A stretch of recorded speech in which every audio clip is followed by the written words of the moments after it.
No surprise here.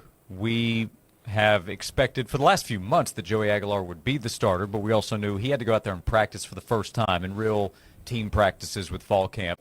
He did that, and over the last few weeks, it played out as expected that he won the job. Yeah. He will be the starter against Syracuse on August 30th, and we'll see how it plays out.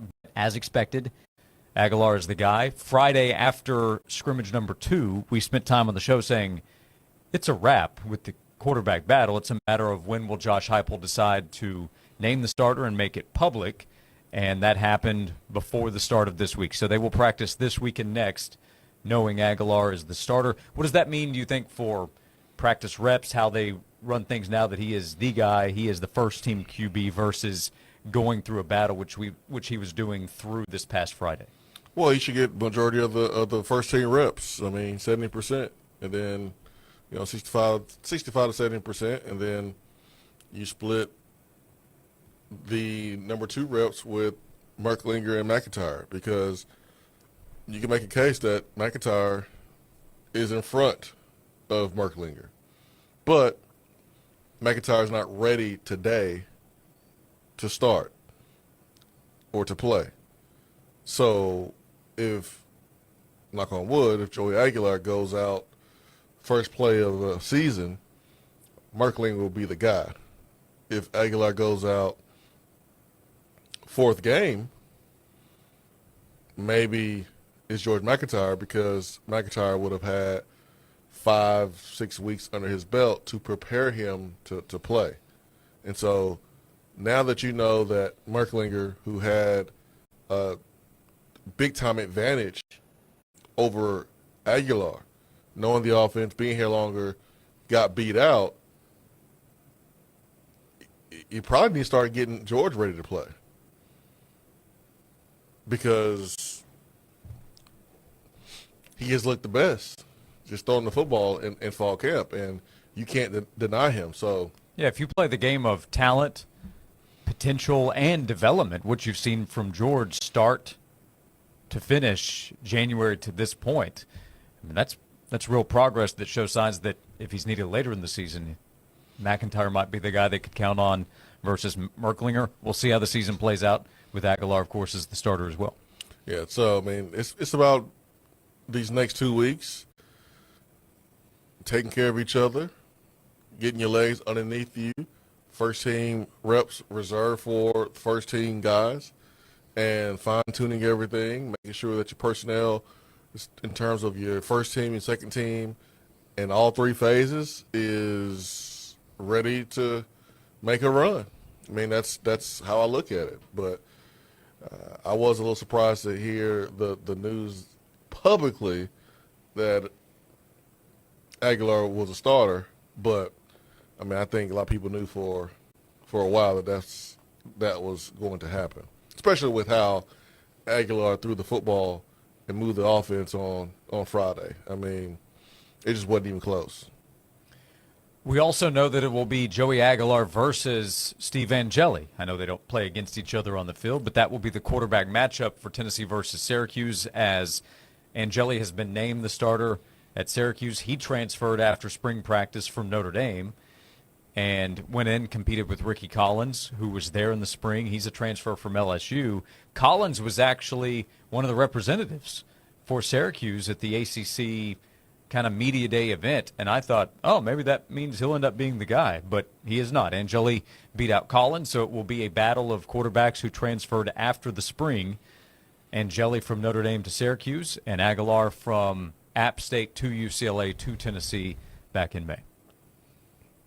You know how I told you a story about the NFL Combine that I was prepared for? I was praying. I was burning incense. Like I was doing all the rituals to bring on good luck.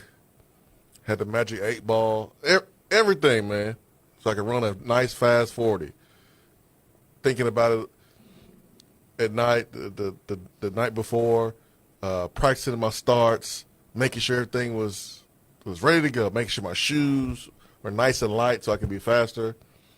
Only for Calvin Johnson to come in and run a 4.36 borrowing somebody else's cleats that he decided to run the 40 at the last very moment when the original plan was not to run a 40. That feeling I had is probably the feeling that Merklinger and old boy from Syracuse that went to represent Syracuse at the ACC media days, like, you were there before. You had the advantage. You put everything into it. And then here come these two guys out of nowhere and take your spot. It has to be a terrible feeling. Well, experience is going to matter to coaches. Experience also can matter in the competition. You have a better understanding. Angeli doesn't have a ton, but he has played in meaningful games for Notre Dame. So that will be the matchup. Tennessee against Syracuse. Aguilar for Tennessee against Angeli, now the starter for the Orange. And you've had a chance to see Joey Aguilar. What's the best way for Tennessee to set him up to succeed, especially out of the gate? Strengths that they can try to rely on with him, and then the offense itself. How does Tennessee help Joey Aguilar? How does Josh Heupel help Aguilar succeed? Man, make the reads easy for him. Protection be really, really good for him, whether it's offensive line, tight end, running back. Try to make those pictures as clear as possible. And is it two tight ends? Is it one? Like, what's the best formation to allow Joey Aguilar to see the picture clear, whether we're running the football or if we're passing the ball?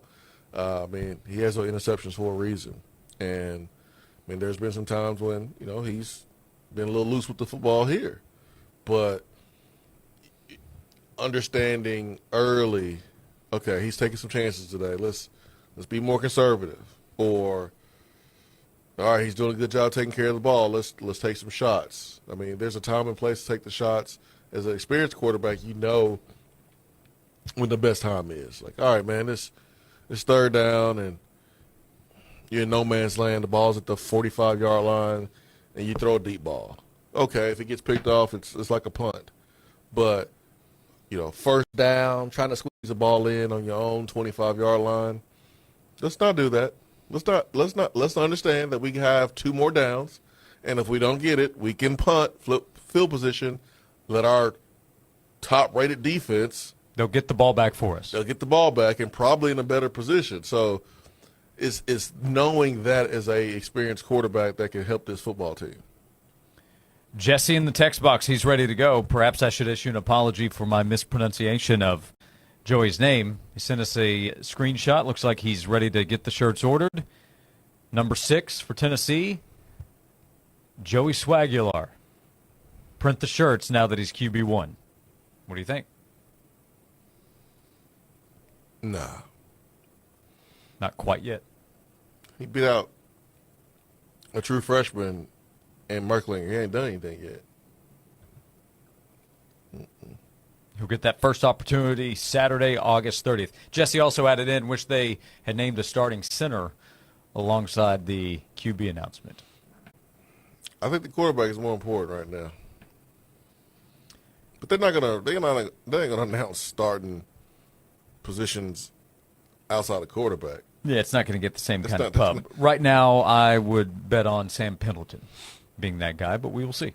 He has been battling William Satterwhite for the starting center spot, or Satterwhite's been battling, and if he were to take it, Pendleton can start at guard. But if not, Pendleton at center, and then I think the most likely option would be Jesse Perry at right guard. But Joey Aguilar, there is no doubt now, he is QB1. He will be the starter for Tennessee against Syracuse in the season opener Saturday, August 30th.